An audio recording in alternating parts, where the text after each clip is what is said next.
Sister குஷி குஷியா இருக்கீங்களா? ஓம் சாந்தி brother. குஷி குஷியா இருக்கிறேன். Okay sister. இன்னைக்கு அகத்தியர் ஜீவனாடியில நம்ம என்ன பார்க்க போறோம்? அகத்தியர் ஜீவனாடியில நம்ம முக்கியமான விஷயங்கள், பொது விஷயங்கள் நிறைய சொல்லியிருக்கிறாரு. ம். இது இப்ப லேட்டஸ்டா இப்ப நிறைய பொது ஜீவனாடி வந்துகிட்டு இருக்கு அப்படின்ட்டு நான் ஏற்கனவே பல இதுல சொல்லிட்டு இருக்கிறேன். அதுக்கு காரணங்கள் நிறைய இருக்கு. இப்போ ஒரு 2010 அது போல நாடி சொல்லும் கதைகள்னு இந்த புஸ்தகம் இப்ப வந்திருக்கு இல்லையா? இதை எழுதுனது கீழ பாத்தீங்கன்னா ஹனுமந்தாசன் பேர் போட்டிருக்கும். அவர் இப்ப தெய்வ திரு அவர் ஹீஸ் நோ மோர். அவரு இருக்கிறப்போ இண்டிவிஜுவலான நம்ம போய் நாடி போய் ஜோசியம் கேட்கணும். அப்ப அது எழுத்துக்கள் இப்ப ஒரு ஓலை சுவடி இப்படி இருக்கு அப்படின்னா அதுல எழுத்துக்கள் தானாவே தான் வரும். இப்படி திருப்பெல்லாம் தேவையில்ல. ம். அந்த மாதிரி நம்ம சாதாரண சுவடினா திருப்பி திருப்பி வாசிப்பாங்க. அதுல அவங்க வர்றத அப்படியே தான் வாசிப்பாங்க. அதுக்கு சில பேரை தான் அவங்க தேர்ந்தெடுக்க முடியும். எல்லாரையும் தேர்ந்தெடுக்க முடியாது. அதுக்கான நிறைய பூஜை புனஸ்காரங்கள்லாம் இருக்கணும். அது லைவ் ஜீவனாடி. நம்ம அப்படிதான் சொல்லலாம். ஏன்னா அதுக்கு உயிர் இருக்குது. அதனால அத பராமரிக்கிற விதம், அப்புறம் அவங்க என்னென்ன கட்டளை குடுக்குறாங்களோ அது மாதிரி தான் செய்யணும். அது மாதிரிலாம் இருக்கு. அதனாலதான் இப்போ ரீசெண்டா 8000 மைல் தள்ளி உள்ள இந்தோனேஷியால பாலி தீவுக்கு போய் அங்கேயே வாசிக்கணும்னு கட்டளை வந்ததுனால அங்க போய் வாசிச்சாங்க. அங்கேயும் பொது ஜீவனாடி தான் சொன்னாங்க. பாவம், புண்ணியம் அத பத்தி கணக்கு என்ன மாதிரியானது அப்படின்னுட்டு.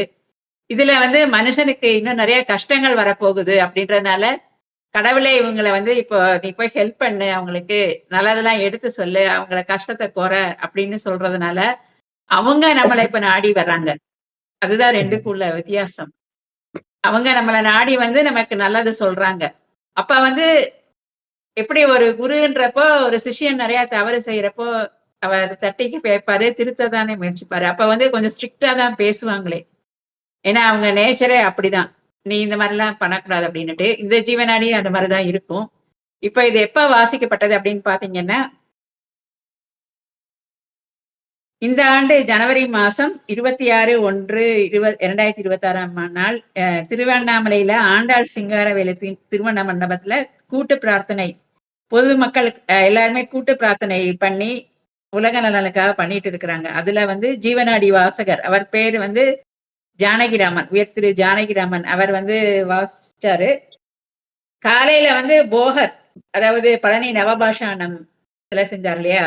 அவங்க எல்லாமே ஒளியுடல்ல எக்ஸிஸ்ட் ஆயிட்டு இருப்பாங்க. பிராண உடல்ல அந்த சூட்சும நம்மளுடைய ஸ்தூல உடல்ல அவங்க கிடையாது. அவங்களுக்கு அந்த சூட்சுமங்கள்லாம் தெரியும். அவங்க சித்தர்கள். அதனால காலத்துக்கு இருக்க முடியும் அவங்களால. அதனால காலையில அவங்க போகரோட ஜீவனாடி, மதியானம் அகத்தியர் அதாவது காலையில போகருடைய அஞ்ஞானம் அகற்றும் ஜீவனாடி. அப்புறம் மதியானம் அகத்தியரின் விஞ்ஞானம் கூறும் ஜீவனாடி. இந்த மாதிரி 2 பகுதியா வாசிச்சாங்க. அவர தொலைபேசி எண்ணும் சில பேர் கேட்கலாம். அதுக்காக குடுக்குறேன்.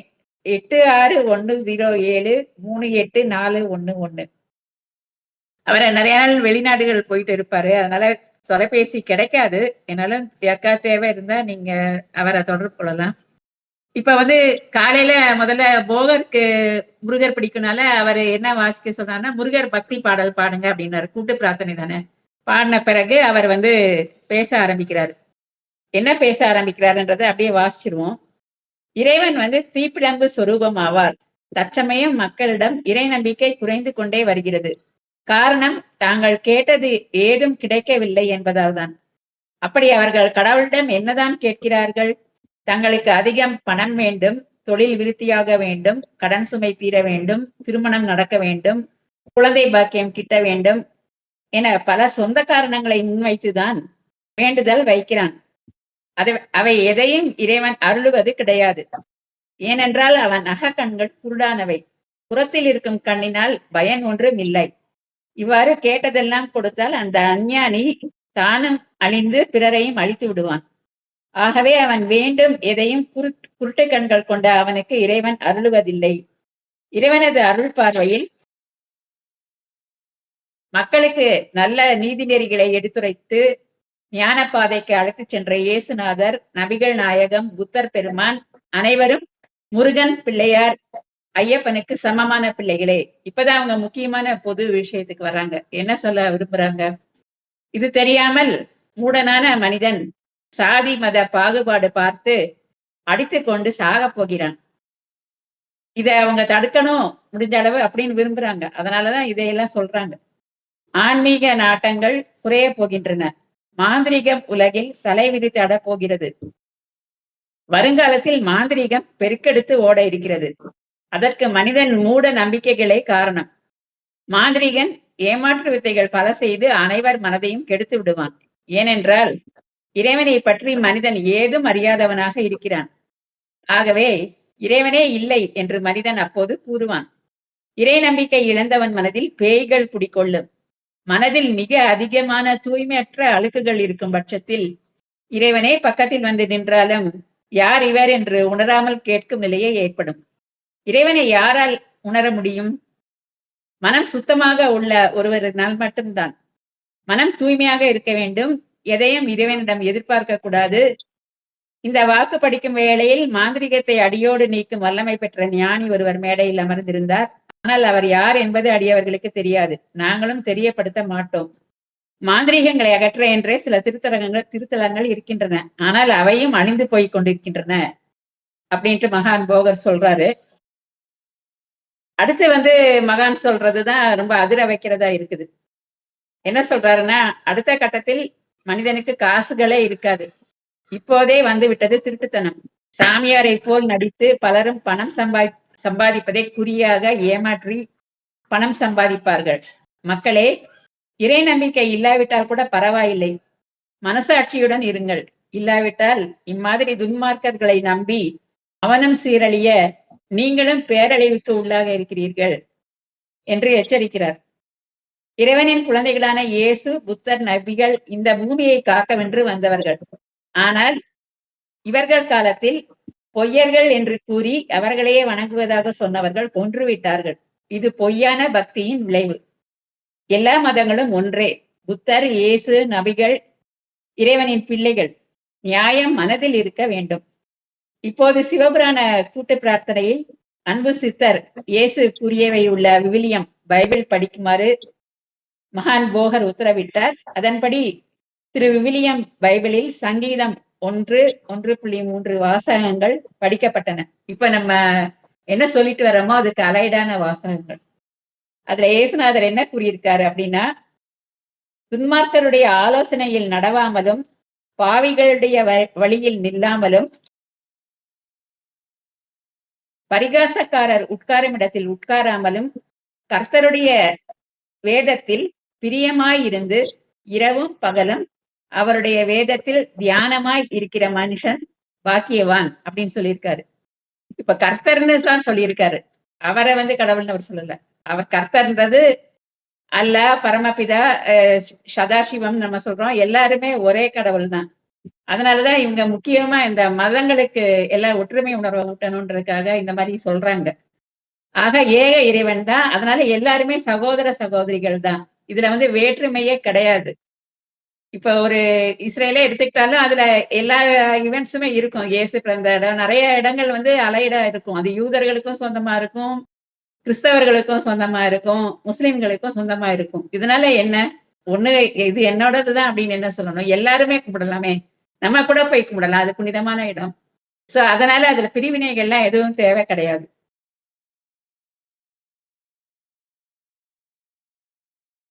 மேலும் விவிலியத்தில் இயேசு கூறுவதாவது, இறைவழி நடப்பவன் நீர்க்கால்களில் ஓரமாய் நடப்பட்டு தன் காலத்தில் கனியை தந்து இலையுதிர் காலத்தில் உதிரும் மரத்தை போலவே இருப்பான். துன்மார்க்கரோ அப்படி இல்லாவிட்டால் காற்று பறக்கடிக்கும் பதரை போன்று இருப்பார்கள். நம்பி விடாதீர்கள். ஆகையால் துன்மார்க்கர்கள் நியாய தீர்ப்பிலும் நீதிமான்கள் சபையிலும் எப்போதும் நிலை நிற்பதில்லை. கர்த்தர் நீதிமான் வழியை அறிந்திருக்கிறார். துன்மார்க்கர்கள் வழி அழிந்துவிடும். இறைவனோ தாமதித்து வந்தாலும் தவறாது தேவையானதை தருவார் என்று வாசிக்கப்பட்டது. இப்ப இறைவன் வந்திருக்காரு அப்படின்றதான் நம்ம சொல்லிக்கிட்டே வரோம் இல்லையா? சோ அது எல்லாமே அவரு தீர்க்கதரிசினால முன்னாலேயே சொல்லிட்டாரு. அடுத்து மகா ஞானி நபிகள் நாயகம் கூறிய திருக்குரான் படிக்கப்பட்டது. திருக்குரானின் 16வது அத்தியாயம் 16, 79, 80. ஆகாய வெளியில் வசப்படுத்தப்பட்ட நிலையில் பறவையை அவர்கள் பார்க்கவில்லையா? அல்லாவைத் தவிர யாரும் அவற்றில் நம்பிக்கை கொள்ளும் சமுதாயத்திற்கு இதில் பல சான்றுகள் உள்ளன. உங்கள் வீடுகளில் அல்லாஹ் நிம்மதியை ஏற்படுத்தினான். கால்நடையின் தோள்களில் இருந்து உங்களுக்கு கூடாரங்களை ஏற்படுத்தினான். உங்களுக்கு பிரயாணத்தின் போதும் ஊரில் தங்கியிருக்கும் போதும் அவற்றை எளிதாக எடுத்துச் செல்கிறீர்கள். செம்மறியாட்டு ரோமங்கள், வெள்ளாட்டின் ரோமங்கள், ஒட்டகத்தின் ரோமங்கள் ஆகியவற்றிலிருந்து ஆடைகளையும் குறிப்பிட்ட காலம் வரை வசதிகளையும் ஏற்படுத்தினான் என்கிறது திருக்குரான். அதாவது இறைவனே நமக்கு உண்ண உணவு, உடுக்க உடை, இருக்க இருப்பிடம், எல்லா வசதிகளும் அவர் தான் கொடுத்திருக்காரு. கடவுள் தான் நம்மளுக்கு. அதை உணர்ந்து நம்ம நன்றியுடன் இருக்கணும். அது அந்த பாலைவன சூழ்நிலைக்கு ஏத்த மாதிரி அவங்க சொல்லியிருக்கிறாங்க. ஆனா அதுல என்ன உள்ளார்ந்த கருத்துன்னா இதுதான். இறைவனுக்கு நம்ம எப்பவும் நன்றியோட இருக்கணும். அதுதான் அதுல உள்ள மெசேஜ். மேலும் போகர் இறைவனை உலகில் பிற உயிரை படைத்ததே அவர்களுக்கு நன்மை செய்யத்தான் அப்படின்னு சொல்றாரு.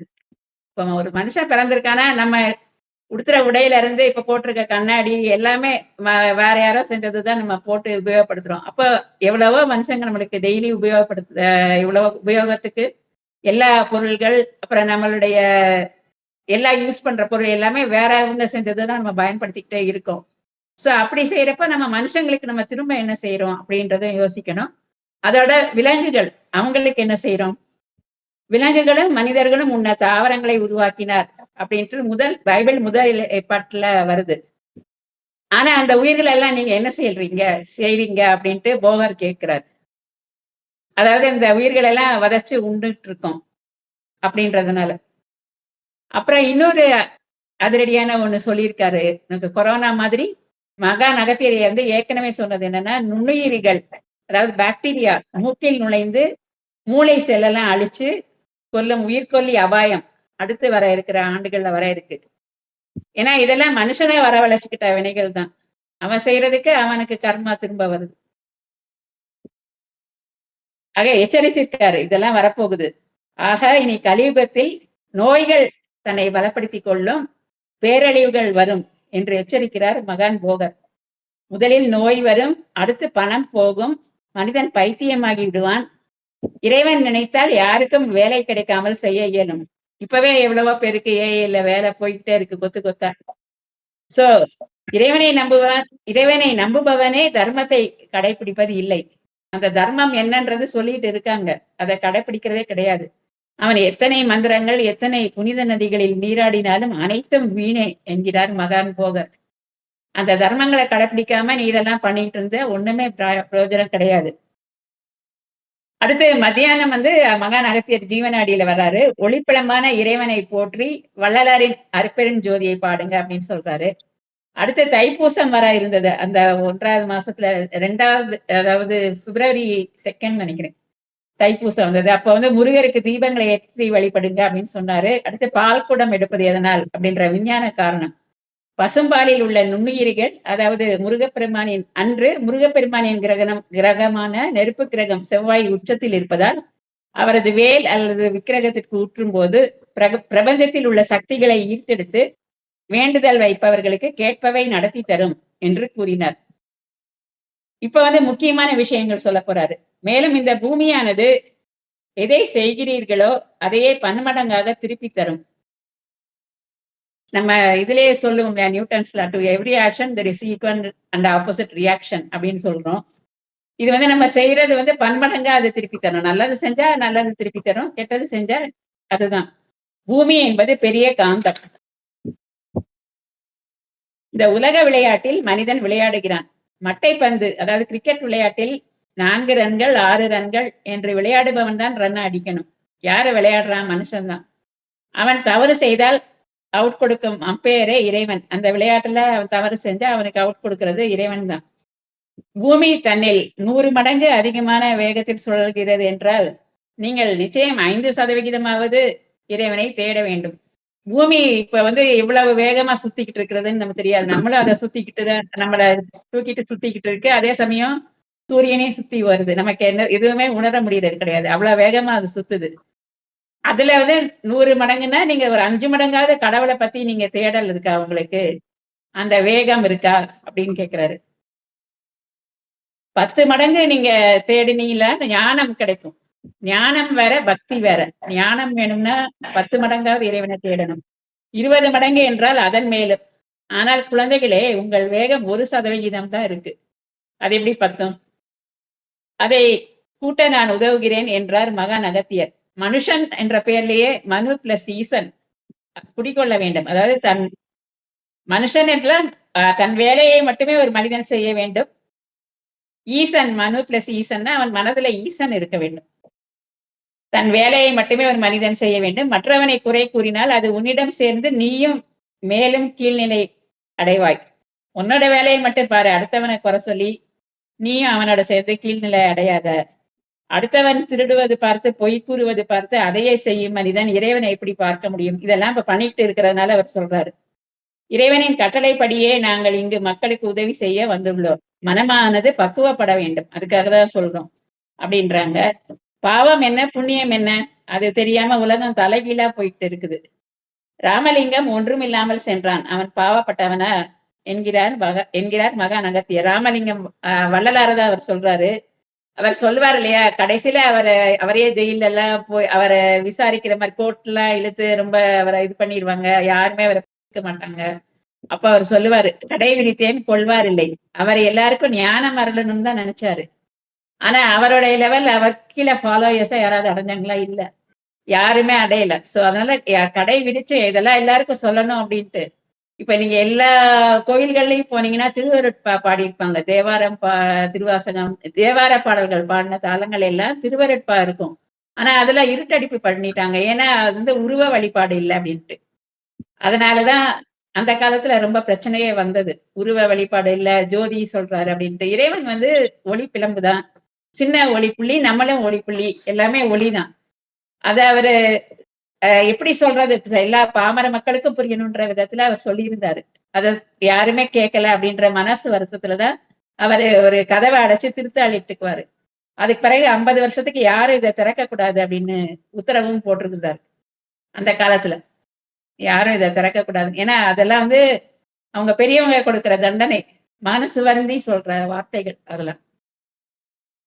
இயேசு பாவம் செய்யவில்லையே என்கிறார். அது எதுக்கு சொல்றாரு? அவரும் பாவம் எதுவும் செய்யல, அவரை சிலுவையில அரைஞ்சிட்டீங்களே அப்படின்றாங்க. ஆனால் என்ன, அனைத்தும் ஒரு வட்டமாக தான் நடந்து கொண்டிருக்கிறது அப்படின்றாங்க. அப்ப வந்து இதுதான் அவர் சொல்ற இறுதி ஞானம். காலசக்கரம் வட்டம் ஆனது, அதில் நடந்ததே திரும்ப திரும்ப நடக்கும். இப்ப தவிர்க்க இயலாத கலியுக அழிவு சமயம் ஞானம் தந்து மக்களை நல்வழிப்படுத்தி எப்படியாவது திருத்தணும் அப்படின்ட்டுதான் இந்த மகான்கள் சித்தர்கள் எல்லாம் ஜீவனாடி வழியா போதிச்சு வராங்க. இப்ப கடவுளை நீ வந்து 100% நம்பிக்கை இறைவன் மேல் வச்சோம் அப்படின்னா, அவங்க வழி நடந்தோம், அவங்க சொல்ற மாதிரியான நியாய நேர்மை தர்ம வழி, அந்த வழி நடக்கிறோம் அப்படின்னா நிச்சயமா நம்மளை வந்து கடவுள் எந்த ஒரு இக்கட்டான சூழ்நிலையிலையும் காப்பாற்றுவார். அததான் அவங்க வந்து சொல்றாங்க. அதை நம்ம புரிஞ்சுக்கிட்டு நல்ல வழியில நடக்கணும் அப்படின்ட்டு சொல்லி இந்த உரையை முடிச்சுக்கிறேன் பிரதர். சாந்தி சிஸ்டர், தேங்க்யூ.